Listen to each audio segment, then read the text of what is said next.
نبی پاک صلی اللہ تعالیٰ علیہ وسلم کی مکی زندگی کا چھٹا سال تھا. 5 سال گزر گئے تھے. چھٹے اور 7ویں سال چونکہ 70 صحابہ اکرام ہجرت کر چکے تھے حبشہ کی طرف، اور جو بچے تھے مکہ میں وہ بھی بڑی مشقتوں کے ساتھ رہ رہے تھے، تکلیفوں کے ساتھ رہ رہے تھے. ایک وقت ایسا آیا کہ حضرت ابوبکر صدیق رضی اللہ تعالیٰ عنہ وہ اکیلے تنہا مکہ سے نکل پڑے. یہ حضور پاک صلی اللہ علیہ وسلم کی نبوت کا چھٹا سال ہے. وہ اکیلے مکہ چھوڑ کر جا رہے تھے، اس لیے کہ مکہ والے بہت سخت اذیتیں دے رہے تھے، نہ قرآن پڑھنے دیتے تھے، نہ ہی شعائر اسلام پر عمل کی کوئی صورت تھی. تو جب مکہ سے باہر نکل کر جا رہے تھے تو ایک بہت بڑا پہلوان، نامی گرامی، بے شک حق ہے، ابن دغنہ اس کا نام تھا. اس نے دیکھا، پوچھا ابو بکر کہاں جا رہے ہو؟ کہا کہ میں مکہ چھوڑ کر جا رہا ہوں اور کسی اور جگہ آباد ہو جاؤں گا. اس نے کہا تم جیسا آدمی اگر مکہ میں نہ رہے تو پھر کس کو رہنے کا حق ہے؟ تم سب سے شریف آدمی ہو مکہ کے، ہم سب آپ کا احترام کرتے ہیں. اس نے کہا کہ آپ واپس مکہ چلیں، میں آپ کو اپنی پناہ میں رکھتا ہوں، میں امان دیتا ہوں. اس وقت کا نظام یہ تھا کہ اگر کوئی آدمی کسی کی پناہ لیتا ہے یا کسی کو امان دیتا ہے تو اس کا مطلب یہ تھا کہ پھر دوسرا کوئی آدمی اس سے لڑنے آتا تو جو پناہ دیا ہوا آدمی ہے وہ پورے اپنے خاندان کے ساتھ اس کا مقابلہ کرتا. تو یہ مکہ کا رواج تھا. تو السلام علیکم ورحمۃ اللہ وبرکاتہ. مفتی صاحب کا یہ بیان آپ لوگ پورا ضرور سنیں، انشاءاللہ آپ کو سکون ملے گا. اس بیان کو آپ پورا ضرور سنیں، بہت ہی پیارا بیان ہے. دغنہ چونکہ بہت ہی مشہور آدمی تھا اور پہلوان بھی تھا، اس نے امان دیا اور کہا واپس چلو. حضرت ابوبکر صدیق واپس آئے تو مکہ والوں نے پوچھا کہ ان کو کیوں لے آئے؟ ان کے قرآن پڑھنے سے فتنہ ہو رہا ہے، ہمارے گھر والے بچے اور سب لوگ جو ہے ان کی طرف مائل ہو جاتے ہیں. تو ابن دغنہ سے سارے مکہ والوں نے کہا اب تو نے ان کو پناہ دی ہے تو ٹھیک ہے، بس ان کو اتنی بات کہہ دے کہ یہ اگر قرآن پڑھنا ہے تو آہستہ آواز میں اپنا پڑھ لیں. حضرت ابوبکر صدیق سے اس نے کہا کہ سب کچھ معاملات صحیح رہیں گے، آپ جب اپنا قرآن پڑھیں تو آہستہ سے پڑھ لیں.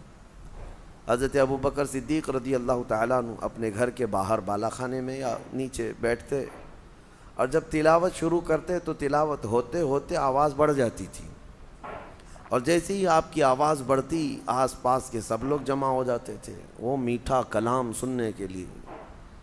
اس میں جاذبیت ایسی تھی، کھچاؤ تھا قرآن کی آیات میں، جو سنتا تھا کھڑا ہو جاتا تھا. پھر بھیڑ لگنے لگ گئی حضرت ابوبکر صدیق کی تلاوت پر. سبحان اللہ. مکہ والوں نے بڑا پریشان کیا.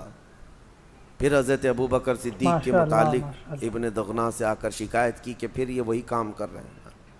ابن دغنہ نے دوبارہ کہا کہ ابو بکر اپنی آواز کو پست کر لو، لوگ فتنے میں مبتلا ہیں. تو حضرت ابو بکر صدیق نے بات سن لی. اس کے بعد پھر دوسرا دن آیا، آپ نے جب تلاوت شروع کی تو پھر ویسی بلند آواز ہونے لگی. ابن دغنہ پھر آیا، مکہ والوں نے شکایت کی کیونکہ آپ کی تلاوت سے کوئی نہ کوئی مسلمان ضرور ہوتا. قرآن کی آپ تلاوت کرتے اور لوگ متاثر ہوتے تھے. اس نے آ کر کہا کہ ابو بکر میں نے اتنی مرتبہ تم سے کہا ہے کہ یہ تمہارے قرآن کی تلاوت سے مکہ والوں میں بڑا عجیب معاملہ ہے. حضرت ابو بکر صدیق نے کہا ابن دغنہ تو اپنی پناہ اپنے پاس رکھ، تیری امان تیرے پاس رکھ، میں اللہ کی امان میں کافی ہوں. اس نے کہا کہ میں اپنی امان اٹھا لیتا ہوں. حضرت ابو بکر صدیق نے کہا مجھے اس کی کوئی پرواہ نہیں. وہ ایسے سخت ترین حالات میں قرآن پر ایسے عمل کرتے رہے، انہیں کسی کے پناہ کی اور کسی کے امان کی بھی حاجت نہیں تھی. یہ واقعات تھے چھٹے سال کے نبوت کے. اور ایک بہت بڑا معاملہ جو پیش آیا، بڑا جو معاملہ جس کو کہتے ہیں کہ ایک اچانک ایک ٹرننگ پوائنٹ مکہ والوں میں، اور جو وہاں پر مسلمان تھے، غریب صحابہ تھے، ان میں جو ایک الگ ٹرننگ پوائنٹ آیا ہے، یہ ہجرت حبشہ سے پہلے کی بات ہے. ہجرت حبشہ سے پہلے کی بات ہے. حبشہ جو صحابہ ہجرت کر گئے وہ بعد کی بات ہے. اس سے پہلے کا یہ مسئلہ میں آپ کو بتا رہا ہوں. کہ دو بہت بڑی طاقتیں جو مکہ میں تھیں وہ دونوں ایمان لائے، ایک حضرت امیر حمزہ اور دوسرے حضرت عمر ابن خطاب۔ دونوں پہلوان مانے جاتے تھے اور دونوں کے ایمان لانے کا سبب کچھ اور ہی تھا۔ ایک دن رسول کریم صلی اللہ علیہ وسلم حرم پاک میں اندر گئے تھے، خانہ کعبہ کے پاس۔ ابو جہل اپنے ساتھیوں کے ساتھ وہاں بیٹھا ٹھٹا کرتا رہا، مذاق کرتا رہا، اور نبی پاک صلی اللہ علیہ وسلم کو خانہ کعبہ کے پاس گھسیٹا اور حضور کو اس نے مار توڑ بھی کیا، زد و کوب کیا، گالی گلوچ کیا۔ نبی پاک صلی اللہ علیہ وسلم حرم سے باہر تشریف لے آئے۔ امیر حمزہ شکار کرنے کے بڑے شوقین تھے، وہ اس وقت بڑے پہلوان مانے جاتے، اور ایک نسبت حضور اکرم صلی اللہ علیہ وسلم کے ساتھ ان کی تو چچا ہونے کی ہے ہی کہ وہ حضور کے سگے چچا ہیں، حضور کے سگے چچا ہیں، لیکن دوسری ایک نسبت یہ بھی ہے کہ وہ حضور کے رضائی بھائی بھی ہوتے ہیں۔ یعنی حضور صلی اللہ علیہ وسلم نے جس خاتون سے دودھ پیا حضرت صہیبہ، اسی حضرت صہیبہ سے حضرت امیر حمزہ نے بھی دودھ پیا، تو نبی پاک صلی اللہ علیہ وسلم کے چچا بھی ہیں اور دودھ شریک بھائی بھی ہیں، بڑی قربت بھی تھی۔ وہ ایک شکار سے واپس آ رہے تھے، بیچ راستے میں مکہ میں جیسے ہی داخل ہوئے لوگوں نے کہا حمزہ تمہارے بھتیجے محمد کے ساتھ آج ابو جہل نے بڑا برا حال کیا، ان کے ساتھ مار توڑ کیا، گالی گلوچ کیا۔ حضرت امیر حمزہ نے وہیں سے سفر ابھی گھر نہ پہنچے، نہ ہی حضور سے ملاقات کی، سیدھے حرم میں آئے۔ ابو جہل اپنے وہی گھنٹالوں کے ساتھ بیٹھا ہوا تھا، گرو گھنٹالوں کے ساتھ۔ حضرت امیر حمزہ سیدھے گئے اور اس کا دامن پکڑ کر کھینچتے ہوئے اس کو صحن میں لایا، اور اپنی تلوار کی ڈھال جو تھی اس سے اتنا مارا کہ اس کا سر پھٹ گیا، اور خوب اس کو لاتوں سے اور گھونسوں سے مارا، کوئی بچانے والا نہیں تھا ابو جہل کو، اور کہا کہ تو میرے بھتیجے محمد صلی اللہ علیہ وسلم کو کیا صرف یتیم سمجھ کر کے گالیاں دیتا ہے؟ جب تک حمزہ زندہ ہے تو ان کی طرف انگلی بھی نہ اٹھانا، ان کی طرف سختی کا معاملہ ہرگز نہ کرنا، ورنہ میں مقابلے کے لیے ہر گھڑی تیار ہوں۔ جبکہ وہ ایمان لائے ہوئے نہیں تھے، ایمان لائے ہوئے نہیں تھے، لیکن رشتہ داری کی حمیت اور غیرت بھی تو تھی۔ اور اس کے بعد لوگوں نے کہا حمزہ تمہیں پتہ ہے تمہارا بھتیجا کیا کر رہا ہے؟ حضرت امیر حمزہ نے کہا وہ جو کر رہا ہے اپنی جگہ پر، لیکن ابو جہل نے جو کیا اس کو کوئی نہیں سرائے گا۔ ابو جہل نے خود ہی لوگوں سے کہا چھوڑ دو حمزہ کو، ان کی رشتہ داری اور ان کی غیرت کی بات ہے، انہوں نے یہ کر دیا۔ واپس امیر حمزہ آئے نبی پاک صلی اللہ علیہ وسلم سے ملاقات کے لیے، حضور غمگین تھے۔ آتے ہی انہوں نے کہا میں نے آپ کا بدلہ لے لیا ہے، سنا ہے کہ ابو جہل نے آپ کے ساتھ بدتمیزی کی ہے، لیکن میں نے اس کو خوب مارا ہے۔ حضور پاک صلی اللہ علیہ وسلم خاموش سنتے رہے، چہرہ نہیں اٹھایا۔ امیر حمزہ نے کہا کیا آپ ابھی نہیں مسکرائیں گے؟ آپ خوش نہیں ہیں اس بات سے؟ نبی پاک صلی اللہ علیہ وسلم نے فرمایا میں خوش اس وقت ہوں گا جب آپ کلمہ طیبہ پڑھیں گے۔ امیر حمزہ نے اسی وقت کلمہ شہادت پڑھ کر کے داخل اسلام ہوئے، اور پھر اس کے بعد ان کے رجزیہ اشعار بھی تھے۔ وہ اتنا فخر کرتے تھے کہ اپنے ایمان لانے پر حضرت امیر حمزہ واپس حرم میں آئے اور چیخ چیخ کر کے بیان کیا کہ اللہ تعالیٰ نے میرے دل کو ہدایت دے دی اور میں سچے ایمان پر آ چکا ہوں۔ یہ امیر حمزہ رضی اللہ تعالیٰ عنہ کا ایمان تھا، اور نبی پاک صلی اللہ تعالیٰ علیہ وسلم کے ساتھ رہنے لگے، اور ایسے ساتھ جیسے ایک باڈی گارڈ ہوتا ہے حفاظت کے لیے۔ اور یہی وہ دور تھا جب ابو جہل نے اپنے بھانجے عمر ابن خطاب کو بہت زیادہ سکھایا۔ حضرت عمر فاروق جو ہے وہ ابو جہل کے بھانجے ہیں، ابو جہل ماموں لگتا تھا، ورغلایا، بہت بھڑکایا، اور پھر کہا کہ تمہاری پہلوانی اور جوانی کس کام کی، دیکھے نہیں ایک صحابی وہی دین سے نکلا ہوا آدمی مکہ میں ایسا آیا ہے جو ہمارے دین کو جھٹلاتا ہے، ہمارے آبا و اجداد کو سب غلط ٹھہراتا ہے، اور ایک نیا دین لے کر آیا ہے۔ عمر فاروق کو غیرت آئی، جوش آیا، اور تلوار لے کر نکل پڑے کہ ٹھیک ہے میں اس صحابی کا کام تمام کرتا ہوں۔ بیچ راستے میں ایک صحابی حضرت نعیم اور نعیم دونوں کہا گیا ہے، ان سے ملاقات بھی، پوچھا کہاں جا رہے عمر؟ کہا میں اس صحابی محمد کا قتل کرنے جا رہا ہوں۔ انہوں نے دیکھا عمر بڑے غیظ و غضب میں ہے، جلال میں ہے اور غصے میں ہے، اور یہ جب غصے میں آتے ہیں تو مکہ والوں کو معلوم تھا کہ یہ بہت سخت ترین آدمی ہے، پہلوان ہے. انہوں نے راستہ کاٹنے کے لیے ایک راز کی بات تھی وہ بتا دیا. حضور تک یہ نہ جائے اس کے لیے وہ حضرت نعیم نے کہا کہ تمہیں پتہ ہے عمر، تم جس کو قتل کرنے جا رہے ہو اس کے عشق میں، اس کے محبت میں تمہاری سگی بہن اور بہنوئی بھی تو مبتلا ہیں، وہ بھی تو مسلمان ہوئے ہیں. تو انہوں نے جیسی یہ کہا بے شک حضرت عمر کی غیرت جاگ گئی. کہا میرے گھر میں ہو رہا ہے یہ سب، میری بہن نے کلمہ پڑھا ہے. کہا ہاں جا کے دیکھو. ان کی بہن حضرت فاطمہ بنت خطاب وہ پہلے سے ایمان لائی ہوئی تھی. عمر ابن خطاب وہیں راستے سے پلٹ گئے اور اپنی بہن کے گھر گئے. دیکھا گھر بند تھا، دروازہ بند تھا، لیکن اندر سے قرآن پڑھنے کی آواز آ رہی تھی. ایک صحابی حضرت خبیب یہ ان کے گھر میں تھے اور دونوں کو، شوہر اور بیوی کو قرآن پڑھا رہے تھے. بے شک جیسے ہی حق حضرت ہے. عمر دروازہ کھٹکھٹانے لگے آواز بند ہو گئی. وہ حضرت خبیب کو انہوں نے اندر چھپا دیا. دروازہ کھولا، کھولتے ہی اندر آئے اور آؤ دیکھا نہ تاؤ اپنے بہنوئی کو گرا کر مارنا شروع کر دیا. ان کے بہنوئی سعید بن زید ان کو اتنا مارا، بہت مارا. ان کی بہن بیچ میں بچاؤ کے لیے آئی تو اپنی بہن کو بھی مارا، ناک پھوڑ دیا مار کر کے. بہن اور بہنوئی کو زخمی کر دیا.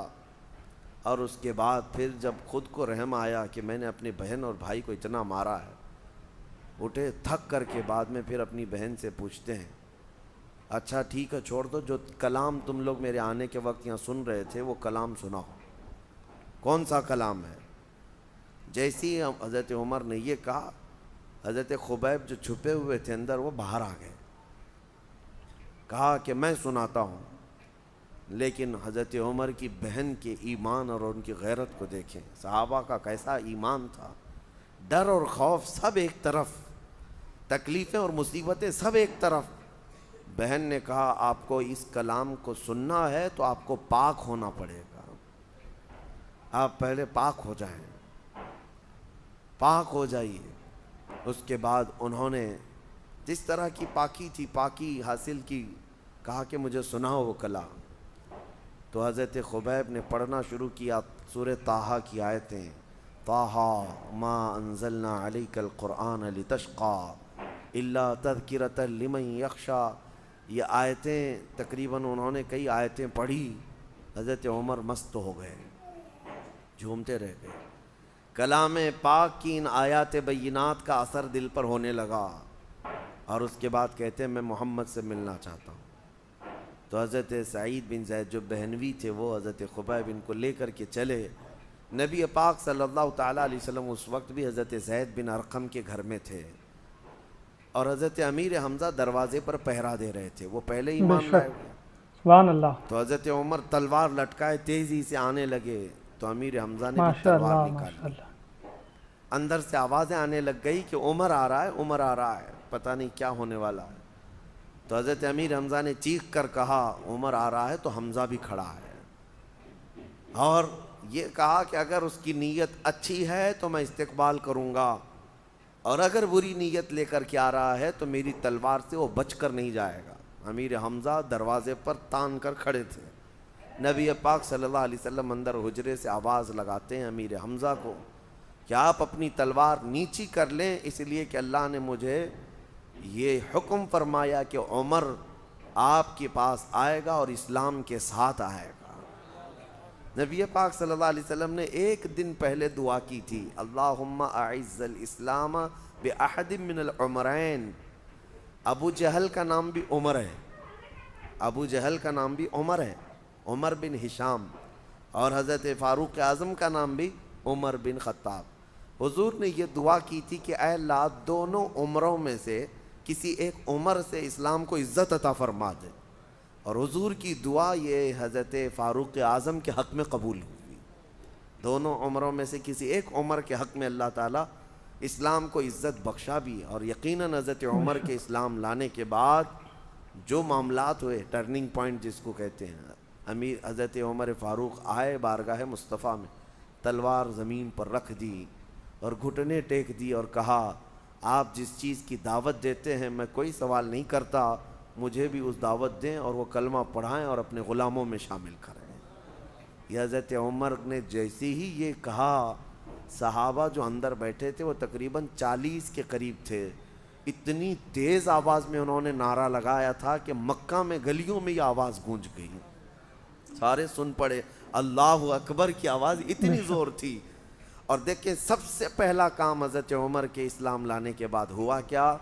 آپ نے کلمہ طیبہ پڑھا اور اس کے بعد نیکسٹ جو سب سے پہلا کام ہے، حضرت عمر نے پہلے ہی پوچھا، یا رسول اللہ صلی اللہ علیہ وسلم، اسلام حق ہے، ایمان حق ہے، تو اس کمرے میں نہیں، ہم علی اعلان حرم میں جا کر نماز پڑھیں گے۔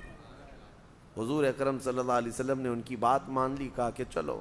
اب اس کے بعد پہلی مرتبہ دار ارقم سے حضور پاک کے ساتھ یہ صحابہ نکلے، 40 صحابہ حرم کی طرف جا رہے تھے، 2 صفوں میں تھے، 2 صفوں میں چلتے ہوئے جا رہے تھے، ایک صف کے آگے امیر حمزہ تھے، ایک صف کے آگے عمر ابن خطاب تھے۔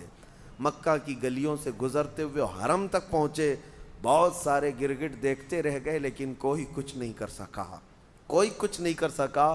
اور یہ بڑی شان کے ساتھ حرم پاک میں آئے بھی اور اپنی عبادت بھی کیے اور واپس آئے۔ یقیناً میرے آقا کی دعا عمر فاروق کے حق میں قبول ہوئی تھی کہ جب حضرت عمر نے اسلام قبول کیا تو اسلام کی وہ عزت ہی الحمدللہ آج 14 صدیوں کے بعد بھی حضرت عمر کے نام سے دنیا کانپتی ہے، اور حضرت عمر فاروق رضی اللہ تعالیٰ عنہ کے جو رولنگ کا زمانہ ہے اس کو پوری دنیا مثال میں پیش کرتی ہے۔ یہ 2 اہم واقعات 7ویں نبوت کے 7ویں سال یا 6 سال پیش آئے تھے، اور اس کے بعد نبی پاک صلی اللہ تعالیٰ علیہ وسلم کے سوشل بائیکاٹ کا زمانہ شروع ہوا، اور اس کے بعد جو حالات ہوئے، حضرت بی بی خدیجۃ الکبریٰ رضی اللہ تعالیٰ عنہ کے انتقال اور جناب ابو طالب کے انتقال کا معاملہ آیا، بے شک یہ سیرت کا حصہ تھا۔ انشاءاللہ العزیز اس کو کل عرض کرتا ہوں۔ وآخر دعوانا ان الحمدللہ رب العالمین۔ اگر آپ لوگوں کو یہ مفتی صاحب کی ویڈیو اچھی لگی ہو تو ویڈیو کو زیادہ سے زیادہ شیئر ضرور کریں۔